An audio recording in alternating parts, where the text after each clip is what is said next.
Buenos días, profesor y compañeros. Hoy vamos a presentar el texto expositivo argumentativo del área de comunicación a cargo de la profesora Teresa del Pilar Ramas y fue, sección, tercer año A, Institución Educativa Nuestra Señora de la Merced. Tema: planificación y producción de texto expositivo argumentativo. Los integrantes del grupo son Dulce Villafuerte Chunga, Fabricio Alfredo Montes Montalbán, Claudio Marcelo Quintanilla Espinosa, Antonella Pierina Mendoza, Kiara Araceli Shokush Lucana, Jesús Marcial Barrientos Benítez. Y ahora vamos a dar paso al comienzo de nuestra exposición. ¿Qué es un texto argumentativo? El texto argumentativo tiene como objetivo principal dar sustento a la tesis formulada por el autor mediante la exposición coherente y lógica de justificaciones o razones, que tienen como propósito persuadir o convencer al lector sobre el punto de vista predeterminado. Partes del texto argumentativo. La estructura del texto argumentativo se divide en tres: tesis, argumentos y conclusiones. Tesis. Una tesis es el inicio de un texto argumentativo, una afirmación cuya veracidad tiene que ser justificada por el autor con argumentos sólidos. Argumentos. Los argumentos es aquella parte que está en el texto para verificar y justificar la tesis, pero una argumentación no consiste en un simple conjunto de proposiciones, sino en oraciones que apoyen la idea que quiere transmitir el autor. Conclusiones. La conclusión es la parte final del texto. Es el momento donde será retomada la tesis central, ahora teniendo como base argumentos desarrollados durante el texto. Tipos de conectores. Conectores de inicio, conectores aditivos, conectores de tiempo, conectores de lugar, conectores para ejemplificación, conectores comparativos, conectores de contraste, conectores de concesión.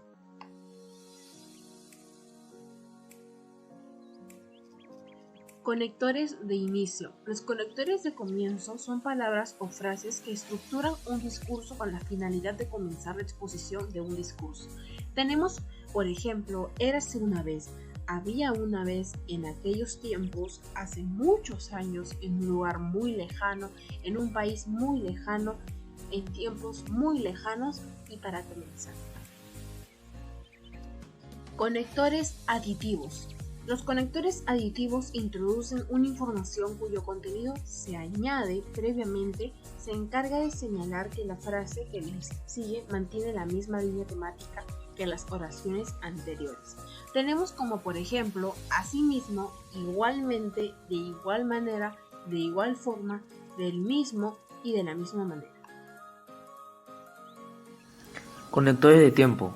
Los conectores de tiempo son nexos que se utilizan para ordenar cronológicamente los hechos con el objetivo de brindar al lector mayor claridad, como a la vez, después, luego, al mismo tiempo, en paralelo, paralelamente, al tiempo, en primer lugar, por la tarde.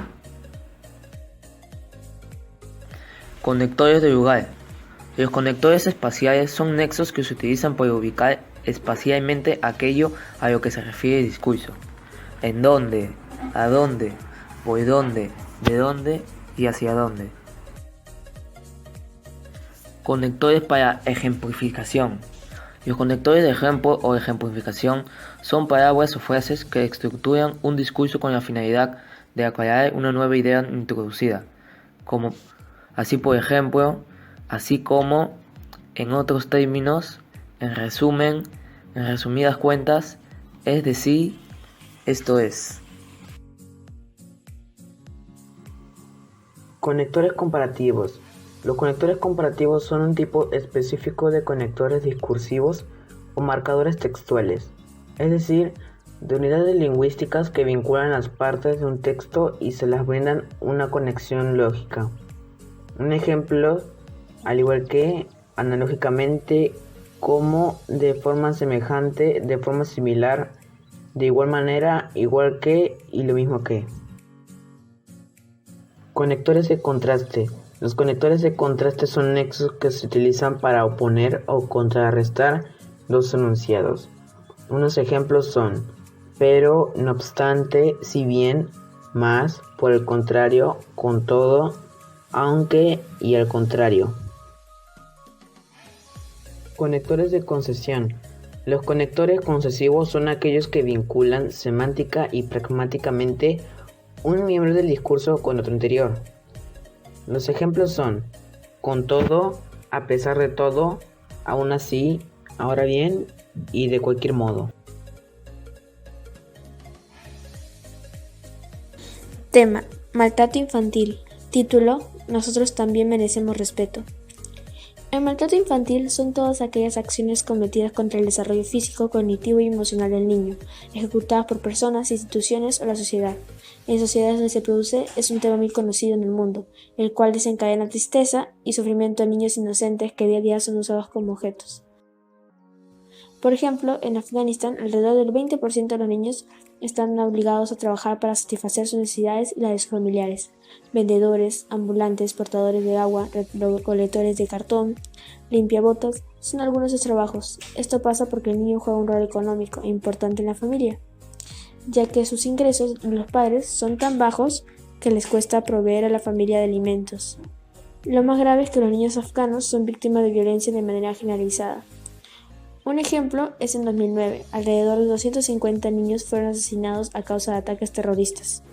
Por otro lado, un gran factor son las niñas pequeñas, debido a que en este país son maltratadas, aún peor por el simple hecho de ser mujer y pequeña. Es triste ver que incluso no las dejan salir a intentar sustentarse. En consecuencia, la mayoría de ocasiones ellas sufren y los autores no rinden cuenta ante la justicia por razones de tradiciones en ese país. Estas situaciones se pueden visualizar en la película El pan de la guerra, que relata la historia real de una niña afgana. En nuestro país también los niños sufren el maltrato. La principal justificación de los que cometen esos actos contra los menores es con la intención de corregir la conducta del menor. Sin embargo, en la mayoría de veces es una vil mentira que oculta hechos tan horribles e inhumanos, como por ejemplo maltrato físico y psicológico extremo, obligados a trabajar, quitarles su recreación o incluso los alimentos, etc. Esto ha empeorado aún más con la pandemia que ha ocasionado un aumento exponencial del maltrato en el Perú. Por lo tanto, para comprobar qué ocurre, se han hecho muchas investigaciones que han comprobado que el maltrato puede ser causado por estrés y a trastornos que pueden alterar el desarrollo de los sistemas nerviosos e inmunitario. Por consiguiente, los adultos que han sufrido maltrato en la infancia corren mayor riesgo de sufrir problemas conductuales, físicos y mentales que los impulsa a ser agresivos.